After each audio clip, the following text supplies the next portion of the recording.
girl that is not only clearly best girl of her own show, but unless some ultra mega giga chad SSS plus tier super waifu gets released in fall, will easily be the best girl of 2020.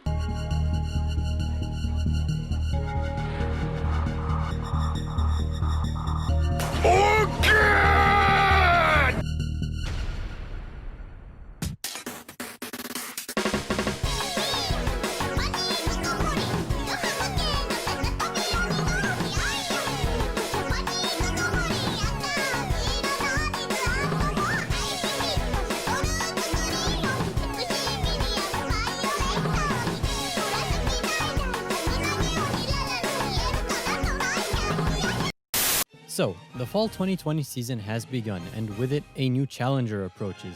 That's right, just when we thought we had peaked, that it couldn't get any better than this. A relatively dry year for anime has, like a phoenix, risen from the ashes and brought us a clear favorite for the title of Best Girl of the Year. But with winter fast approaching and a need for firewood, I'm afraid there is only room for one to come out on top. And the champion is none other than the pinnacle of adorable Yuzaki Tsukasa from Tonikaku Kawaii by a landslide. And wait, what's this? This just in, I'm receiving news that the winner of Best Boy of the Year is Yuzaki Nasa from the same show.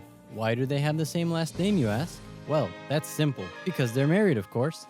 Now, before I get into the details, let's talk about flexing. You see, since the dawn of time, humans have been searching for new and innovative ways to flex on one another.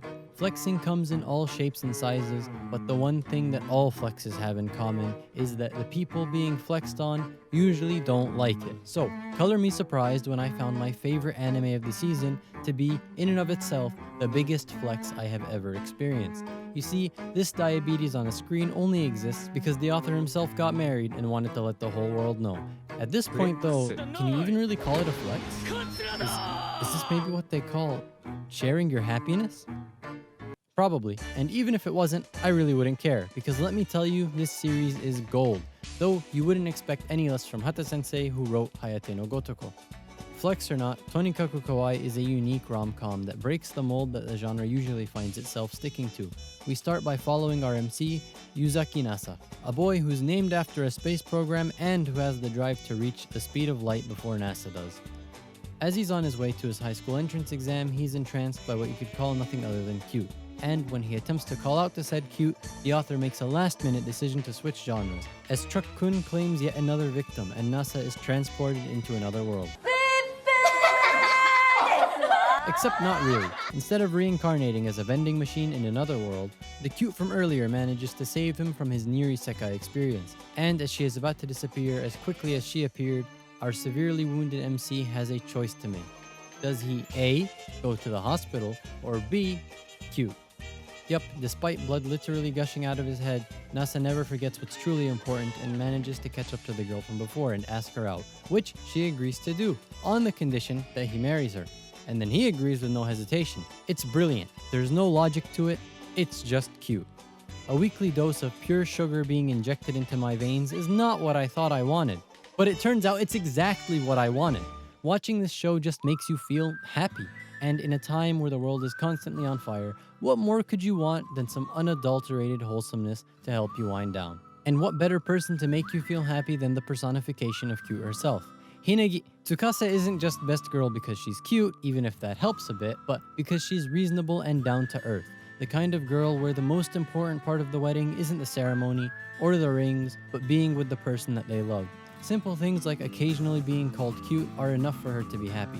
Seeing such a straightforward personality and commitment is like a refreshing breeze, clearing away the must left behind by a certain someone. You see, because while Tsukasa is great, she isn't left alone doing all the heavy lifting when it comes to making the show watchable. Nasa is an equally entertaining character who's there to share that burden. It's just so nice to have an MC that is able to say what's on his mind and be assertive. You'll find the show to be relatable, not in an, oh yeah, my relationships are all sunshine and rainbows kind of way, but in a sense of admiration of something cute. Like that feeling of liking something or someone, even if you aren't exactly sure why that is at first. Tonikaku Kawaii manages to drop the cliches while building an interesting story where the main characters make substantial progress in their relationship. It does away with your standard dense MC that has about as much social awareness as 2 kilos of lead under the ocean, and the 12 episodes worth of misunderstandings that follow. Instead, both Nasa and Tsukasa have basic communication skills, So instead of wasting time, we get straight into watching their relationship grow. Let's say you want to get your characters to live with each other, so maybe you need to blow one's house up so they can move in with the other. But if they're already married, it's normal to live with each other. And this saves time and allows the author to explore different challenges of the two interacting parties because the mindset going in is completely different. That being said, Nasa and Tsukasa are the perfect complements to each other, with talents that compensate for each other's weaknesses. This allows them to build off of and learn from one another, as opposed to a more one-sided relationship. But don't forget the most important thing you get to do when you're married. You guessed it, hand-holding. A lifelong buffet of hand-holding. Honestly, I'm surprised something this lewd was even allowed on TV.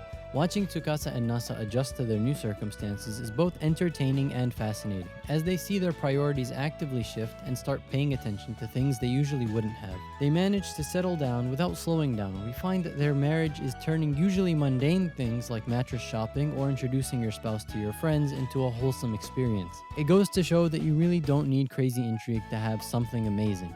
Though, knowing Hata Sensei, you can probably expect some mystical stuff to be thrown in here and there later. The main couple aren't the only ones being developed though. The side characters are all as well developed as an iPhone X and have no trouble keeping things interesting with their antics like becoming YouTubers or building a lake. Tonikaku Kawaii, i.e. Tonikawa Fly Me to the Moon, Hayate no Gotoko Remastered, First Edition, will show you that some things in life are worth going after, even if it doesn't seem too important at the time. People's values change and so do their outlooks on life, and eventually they learn to appreciate its subtleties. Nobody knows where they'll end up, and sometimes you just have to take chances, make mistakes, and get messy. Because if you don't, you might miss out on the chance of a lifetime. Like watching this show, or subscribing to this channel for more videos like this soon. Thank you for watching, and until next time.